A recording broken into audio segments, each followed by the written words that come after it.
वह व्यक्ति जो सब कुछ जान लेता है, अच्छी तरह से विचार कर लेता है, अपने संशयों को मिटा देता है, संदेह से रहित हो जाता है, वह व्यक्ति ही सच्ची श्रद्धा का हकदार होता है। हम में से अधिकतर लोग ऐसे हैं जिन्होंने परम पूज्य बाबा साहब डॉक्टर भीमराव अम्बेडकर के हमारे ऊपर किए गए उपकारों का बदला चुकाने के लिए बुद्ध के धर्म को ग्रहण कर लिया है। हम में से बहुत से लोग ऐसे हैं जिन्होंने मंचों के माध्यम से बौद्ध धर्म की महिमा सुनकर उसे अपना लिया, लेकिन हम में से अधिकतर जो यक्ष को, जो आल्वक को एक राक्षस समझते हैं, बुरा इंसान समझते हैं, मैं ये समझता हूँ कि वह आल्वक बनने की भी योग्यता नहीं रखते हैं। आल्वक ने सबसे पहले जो प्रश्न बुद्ध से किए, उनसे यह पता लगता है कि उसने बुद्ध के धम्म के विषय में पूरी जानकारी ली, बुद्ध की योग्यता की पूरी जानकारी ली, अपने भीतर पैदा हुए हर संशय को, हर संदेह को मिटा लिया। उसके बाद ही उसने बुद्ध की शरण ग्रहण की।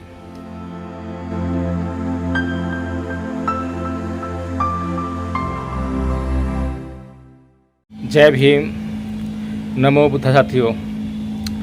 साथियों, आज चर्चा करेंगे आल्वक सूत्र की। जैसा कि पिछले वीडियो में मैंने आल्वक सूत्र पाली में पढ़ा, गाया और उसके बाद उसका हिंदी अनुवाद किया। इन दोनों बातों के बाद पहले पाली में पढ़ना और उसके बाद हिंदी में उसका अनुवाद करना, इसके बाद आल्वक सूत्र का सारांश क्या है, उसका भाव क्या है, हमें उससे क्या सीखने को मिलता है। आल्वक, जहाँ तक भारतीय परंपरा, भारतीय सोच की बात है, आल्वक एक यक्ष है और यक्ष के बारे में बहुत ही गलत धारणाएं समाज में प्रचारित और प्रसारित की गई हैं कि यक्ष जो हैं बहुत ही बुरे इंसान, देव, राक्षस कुछ भी होते हैं, लेकिन वो लोग जो हैं बहुत बुरे होते हैं। वो बच्चों को खा जाते हैं और बड़ों को भी बहुत नुकसान पहुंचाते हैं। कुल मिलाकर वो समाज की दृष्टि से वे उचित नहीं हैं। लेकिन जो आल्वक सूत्र जब हम पढ़ते हैं तो उसमें हम पाते हैं कि आल्वक जब उसके भवन में भगवान बुद्ध आते हैं तो पहले उनको बोलता है कि हे समण, तू बाहर जा। तो भगवान बुद्ध बिना कुछ कहे, बिना उसका कुछ प्रतिरोध किए चुपचाप बाहर चले आते हैं। फिर वह आल्वक कहता है कि हे समण, भीतर आ। तब भी बुद्ध जो है बिना कुछ कहे चुपचाप भीतर आ जाते हैं। दूसरी बार वो वही कहता है कि हे समण, बाहर जा। बुद्ध बाहर चले जाते हैं। हे समण, भीतर आ। बुद्ध भीतर आ जाते हैं। तीसरी बार वही कहता है, हे बुद्ध, बाहर जा। बाहर चले जाते हैं। हे समण, भीतर आ। भीतर आ जाते हैं। 3 बार जैसा आल्वक ने कहा वैसा अनुसरण बुद्ध ने किया। उसमें किसी प्रकार का प्रश्न, किसी प्रकार का प्रतिरोध बुद्ध ने आल्वक के प्रति नहीं दिखाया। लेकिन चौथी बार जब आल्वक फिर से वही बात कहता है कि हे समण, तू बाहर जा, तो बुद्ध इस बार उससे कहते हैं कि हे आल्वक, अब तुझे जो करना है वो तू कर ले, लेकिन अब मैं बाहर नहीं जाऊंगा। तो आल्वक फिर बुद्ध से कहता है कि मैं प्रश्न पूछूंगा, अगर मेरे प्रश्नों के सही सही उत्तर नहीं दिए तो मैं तेरे चित्त को पागल कर दूंगा, तेरे हृदय को फाड़ दूंगा और तेरे पैर पकड़कर इस नदी के पार फेंक दूंगा। तो बुद्ध उससे कहते हैं कि हे आल्वक, इस लोक में, उस लोक में, देवों में, समणों में, ब्राह्मणों में ऐसा कोई भी नहीं है जहाँ तक मैं देख पाता हूँ कि कोई मेरे चित्त को पागल कर दे, मेरे हृदय को फाड़ दे और मेरे पैर पकड़कर नदी के पार मुझे फेंक दे।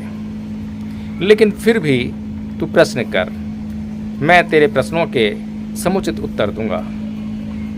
उसके बाद आल्वक बहुत ऊंचे ऊंचे प्रश्न करता है, जैसे कि पुरुषों का श्रेष्ठ धन क्या है, क्या करने से सुख की अनुभूति होती है, कौन सा रस सबसे उत्तम है, कैसा जीवन सर्वश्रेष्ठ है।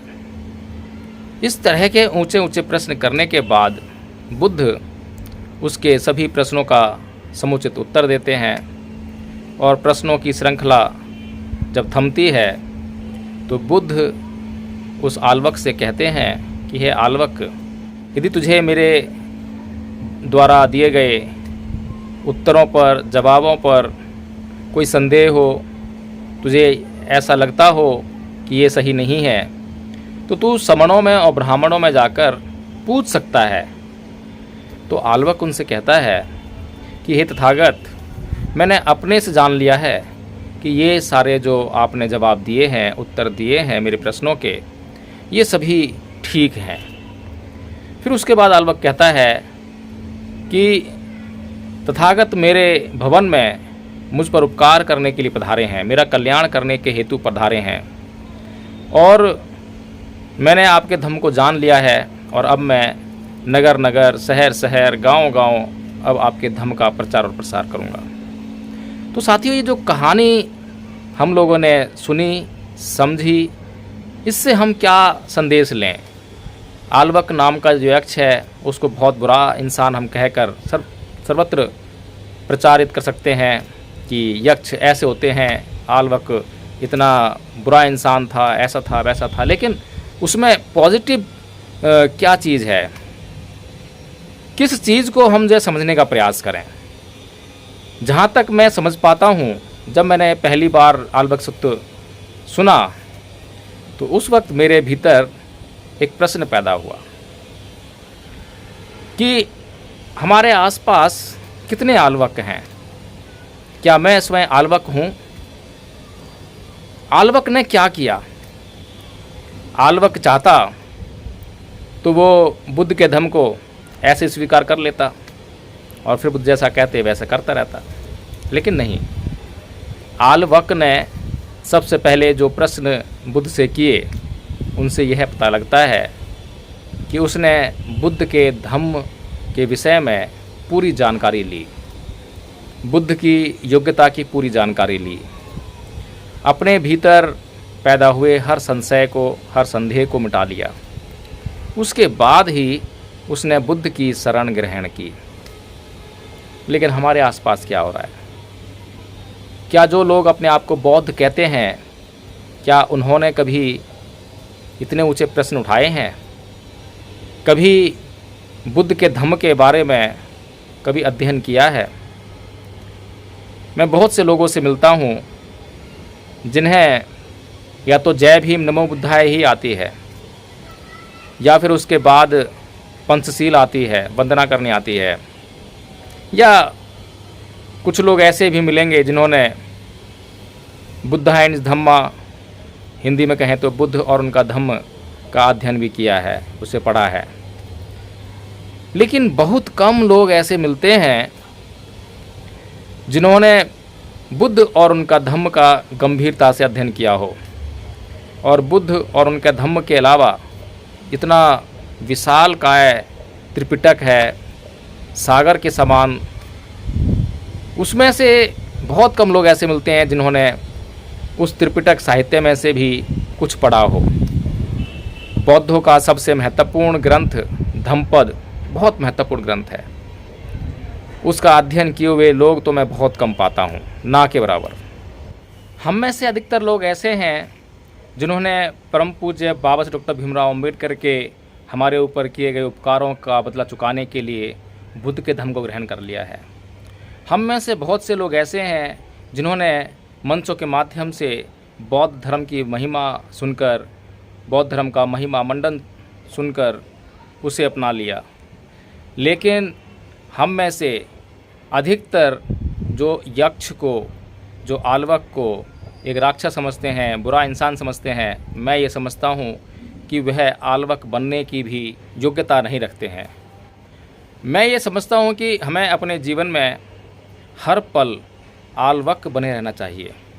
यदि हम हर पल आल्वक बने रहेंगे तो उसके दो फायदे होंगे। पहली बात तो ये कि यदि हम देखें कि आल्वक जिसने बुद्ध को यह कहा कि यदि तू मेरे प्रश्नों का उत्तर नहीं दे पाया तो मैं तेरे चित्त को पागल कर दूंगा, तेरे हृदय को फाड़ दूंगा, तुझे तेरे पैर पकड़कर इस नदी के पार फेंक दूंगा। अगर ऐसी वृत्ति, इसका मतलब ऐसा नहीं है कि आप इतने हिंसक हैं, ये हिंसा की प्रवृत्ति हो, ऐसा नहीं है। इसका दूसरा अर्थ भी हम ले सकते हैं कि हमारे समाज में आज नाना प्रकार के विचार आप लोगों के सामने आते होंगे, बहुत सारी विचारधाराएं आती होंगी, बहुत सारे पंथ आते होंगे, बहुत सारे सत्संग आते होंगे। आल्वक के समय में भी 62 प्रकार के पंथ थे।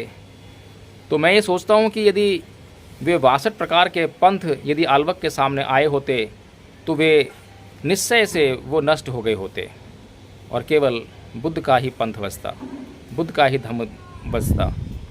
इस तरह से आज हम यदि वास्तव में बुद्ध के धम्म को स्थापित करना चाहते हैं तो हमें आज तमाम मौजूद पंथ, वर्ग, संप्रदाय, धर्म के नाम पर चल रहे वर्ग और सत्संग, जो सत्संग के नाम पर पता नहीं क्या क्या चल रहा है लेकिन सत्संग नहीं चल रहा है, तो ऐसे कुविचारों को, गलत विचारों को समाज में से अगर नष्ट करना है तो हमें हर पल आल्वक बनना बहुत ज़रूरी है। और जब तक हम आल्वक नहीं बनेंगे तब तक हम अपने भीतर कभी भी सच्ची श्रद्धा को स्थान नहीं दे पाएंगे। वह व्यक्ति जो सब कुछ जान लेता है, अच्छी तरह से विचार कर लेता है, अपने संशयों को मिटा देता है, संदेह से रहित हो जाता है, वह व्यक्ति ही सच्ची श्रद्धा का हकदार होता है, सच्ची श्रद्धा को अपने भीतर ला सकता है। इसीलिए साथियों, इस वीडियो का बनाने का जो मेरा उद्देश्य था वो यही था कि आप लोग समझ सकें कि हम अपने जीवन में प्रश्नों को बहुत बड़ा स्थान दें। सबसे पहले हम हर बात के बारे में प्रश्न करें, छानबीन करें और उस छानबीन के बाद जो परिणाम हमारे सामने आए उन्हें ही हम स्वीकार करें। अच्छी तरह से छानबीन कर ली गई बातों के जो परिणाम होते हैं उनको स्वीकार करने के बाद ही हमारा कल्याण हो सकता है, हमारा कल्याण हो सकता है, हमारा कल्याण हो सकता है। भवतु सब मंगलं, सबका मंगल हो, सबको दुख मुक्ति का एक मार्ग मिले, किसी के जीवन में किसी भी प्रकार का कोई कष्ट ना रहे। जय भीम, नमो बुद्धाय।